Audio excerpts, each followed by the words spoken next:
চুপ, একদম চুপ। আপনি কোথায় পেয়েছেন, আপনি কোথায় পেয়েছেন যে বুয়াদের ইন্টারভিউ নেন? আরে বুয়াদের ইন্টারভিউ নেবেন ভালো কথা, সে কিভাবে রান্না করতে পারে, সে কিভাবে ঘর ঝাড়ু দিতে পারে, এইসব। তার মানে এই নয় যে ইন্টারভিউর নামে আপনি এত সুন্দর টসটসা জিনিস চোখের সামনে দিয়ে চলে যাবে, এটা কি হয়? আমি আমি খাবো না সেটা? অবশ্যই খাবো। আবেশ, হ্যাঁ স্যার। আজকে কি একজন আসেন? স্যার আইসি, আসেন মানে 3-4 জন আইসে স্যার। ভিতরে আনো না কেন? অবশ্যই। নেক্সট। এই তো স্যার, প্লিজ সিট ডাউন। আসসালামু আলাইকুম। ওয়ালাইকুম আসসালাম। বসুন। ওয়ালাইকুম আসসালাম।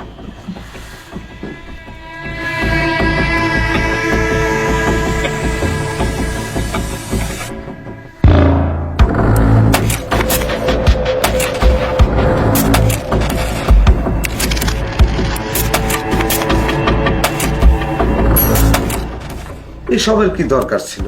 তুমি আবার সিবি আনতে চাচ্ছ? সিবি লাগবে না, তোমার ফাইল তুমি রেখে দাও। আর এখানে যে নিয়োগটা দিয়েছি এটাতে কোনো কোয়ালিফিকেশন লাগে না, বুঝতে পেরেছ?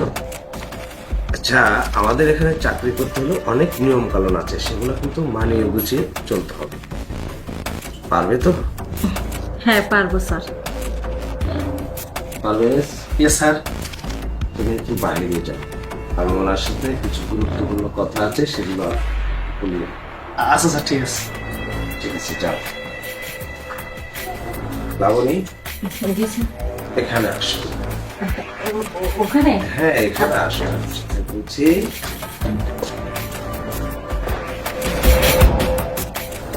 শোনো, নিয়ম কানুনের কথাটা বলছি, যেটা আমাদের অফিসে চলে আর কি। জি স্যার। আমাদের অফিসের নিয়মটা হচ্ছে সকাল 8টার আগে অফিসে ঢুকতে হবে। জি, ঢুকবো। 5টা পর্যন্ত জেনারেল ডিউটি, 5টার পর যে কাজগুলা করবে ওটা হচ্ছে ওভার টাইম। আচ্ছা ঠিক আছে স্যার। প্রতি শুক্রবার বন্ধ থাকে। হাজিরা বোনাস 1000 টাকা। আপনি যেভাবে বলবেন সেটাই হবে। আপনাদের অফিসে অনেক সুযোগ সুবিধা আছে। শোনো, শুধু সুযোগ সুবিধাই না, এখন অফিসের নিয়ম বললাম, এখন তোমার চাকরিটা নিতে গেলে কিছু শর্ত মানতে হবে। ও শর্ত? হ্যাঁ বলুন। জানোই তো, কিছু পেতে হলে কিছু দিতে হয়। জি জি। তোমার যে সুন্দর দেহটা, কত সুন্দর মোলাম, স্যার শুধু শুধু তুমি আমাকে একটু সময় দিলে তাহলে তোমার চাকরি কনফার্ম। স্যার এসব কি বলছেন? আমার ফাইল তো সার্টিফিকেটে যা আছে অনেক ভালো আছে, এটা দিয়ে চাকরি হবে না স্যার। প্রয়োজন নেই তোমার ফাইলের, তোমার সার্টিফিকেট, কোনো কোয়ালিফিকেশন লাগে না, শুধু আমাকে একটু খুশি করলেই যথেষ্ট। কোনো যোগ্যতার প্রয়োজন নেই। কি করবে যোগ্যতা দিয়ে? যোগ্যতার কোনো মূল্যই নেই। স্যার আসলে আমি ওরকম মেয়ে না, একটু একটু দয়া করুন স্যার। ঠিক আছে, আসতে পারো। চলে যাব? এইদিকে তো বাড়িতে খুব সমস্যা, চাকরিটা ভীষণ দরকার, অসুস্থ মা, ছোট ভাই বোন। না, এনার কথা রাজি হয়ে যায়, এছাড়া কোনো উপায় নেই। কি ভাবছো? তুমি চাকরি করবে না করবে না, কোনটা? ঠিক আছে স্যার, আপনার কথায় আমি রাজি। আমার চাকরিটা ভীষণ দরকার স্যার। ঠিক আছে, চল, কাজটা সেরে দিই, চাকরিটা বহন করো।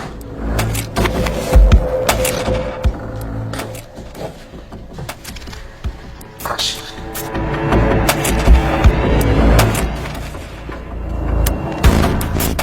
কি, লজ্জা করছে? এই তো এখনই লাজ লজ্জা সব ভেঙে দেব। দেখেই না আমার জিহ্বার পানি এসে গেছে, সেই পানিটা কি ফেলবো না? অবশ্যই ফেলবো। ব্যথা পাবে তো, এটা করে দিবেন। যা, আর ব্যথা পাবে, কষ্ট নেই। শুরু করো না।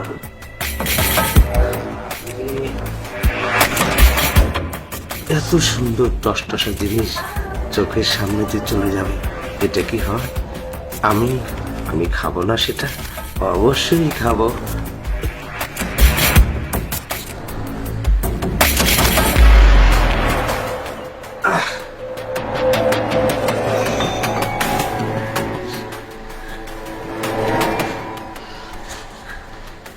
স্যার, চাকরিটা হবে তো? হ্যাঁ, পারবেশ।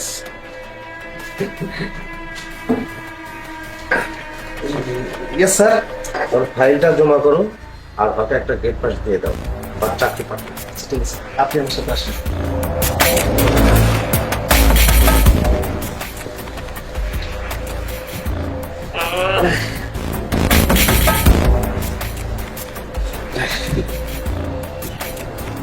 স্যার স্যার আমার না একটা চাকরি তো এদিকে আসো। চাকরি করবে তোমার ছিবি কর। স্যার সিবি টিভি আমি তো লেখাপড়া করি না, গরিব মানুষ, আমার বাপ মা মরে গেছে, তো লেখাপড়া তুমি করতে। হ্যাঁ, তুমি ঠিক জায়গায় এসেছো। এখানে এবার নিয়োগ দেওয়া হয়েছে শুধু বয়স্ক মহিলাদের। যতগুলো বয়স্ক মহিলা আসবে এখানে সবারই চাকরি হবে। যেহেতু তোমার সিবি নাই, লেখাপড়ার যোগ্যতা নাই, তোমারও চাকরি হবে। তবে কিছু শর্ত আছে, সেগুলো যদি মেনে চলতে পারো তাহলে হবে। কি শর্ত স্যার?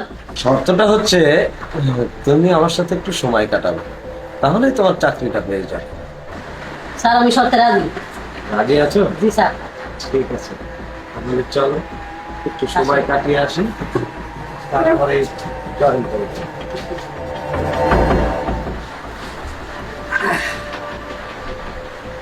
এই তো, তোমার চাকরি হবে না, কার চাকরি হবে? তুই দেখে আসো। স্যার চাকরির কথা কি করতে? হ্যাঁ, এইটাই তো সময় কাটানো। আর আমি তো আপনার মায়ের মতো। মা তো মা, আর তুমি আমার দাবি করে, আমি তোমাকে দাবি মনে করে সব কিছু। এটা কি করছেন স্যার? এটা কিন্তু ঠিক না। স্যার, পারবেশ? বাবা তুমি এনে আমার তো একই প্রশ্ন, তুমি এই জায়গায় কি করছো? বাবা স্যার চাকরি দিয়ে যাচ্ছিলাম, স্যার চাকরি তো পাই না এই অবস্থা। মা, তুমি সারা জীবন সহজ করে থেকে গেলে। আরে আমার ইনকাম দিয়ে তোমার হয় না? তুমি এই অফিসে চাকরি করতে এসেছো? তুমি বাসায় যাও। তুমি এক্ষুনি বাসায় যাও। আপনার এই অফিসে আপনি এই ধরনের আকাম কুকাম করেন, সবকিছু জানা সত্ত্বেও আমি কেন এখানে চাকরি করি জানেন? শোনেন, একটা কথাই আছে না যে পাপকে ঘৃণা করো, পাপীকে নয়। আমি এটাই চেয়েছিলাম যে আপনি একদিন না একদিন শোধরাবেন, কিন্তু না, আপনার পাপের ঘোড়া এতটাই পূর্ণ হয়েছে যে আজকে শেষ পর্যন্ত আপনি আমার মাকে ওই জায়গায় নিয়ে এসেছেন। তাই আজকে এই হাত আর চুপ থাকবে না। আজকে এই হাত বুঝিয়ে দেবে যে অন্যায়কারীকে এমনভাবে শাস্তি দিতে হয়।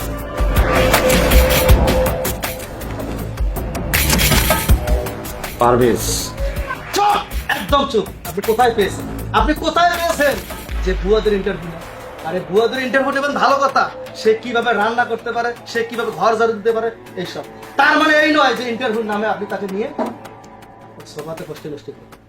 আজকে যদি আমি আপনাকে শাস্তি না দিই না, এই 18,000 গ্রাম বাংলার 64টা থানা 8টি বিভাগের কেউ জানতে পারবে না যে আপনাদের মতো লোকেরা, এরকম মুখোশধারী শয়তানেরা দিন দিন অপরাধ করার পরে বেঁচে যাচ্ছে। তাই আপনার শাস্তি আমি দেবো না, আপনার শাস্তি দেবে থানায়। পারবেশ, আমি আমার ভুল বুঝতে পেরেছি। তুই এই কথাগুলো আরো আগে কেন বলিস? তাহলে আমি অনেক পাপ কাজ থেকে দূরে থাকি। যাই হোক, তুই যেসব কথা বলেছিস আমার ভালো লাগছে, এবং আমার ভুল আমি বুঝতে পেরেছি। আমি আর কোনোদিন তোর হাত ধরে কথা দিচ্ছি, কোনোদিন খারাপ কাজ করবো না। পারলে মানুষকে সাহায্য করে যাব, কিন্তু সরলতার সুযোগ নেবে। দেখ স্যার, আপনার কথাগুলো খুবই ভালো লাগলো, তবে আপনি যে সংশোধন হয়েছেন এটাও আমার খুব ভালো লাগছে। শোন, আজ থেকে তোর পিওনের চাকরি থাকবে না। ম্যানেজার পোস্টিং ওখানে খালি আছে, ওইখানে তুই বলবি। সত্যি বলছেন স্যার? ইয়েস। আচ্ছা স্যার, ঠিক আছে। আচ্ছা, আসেন।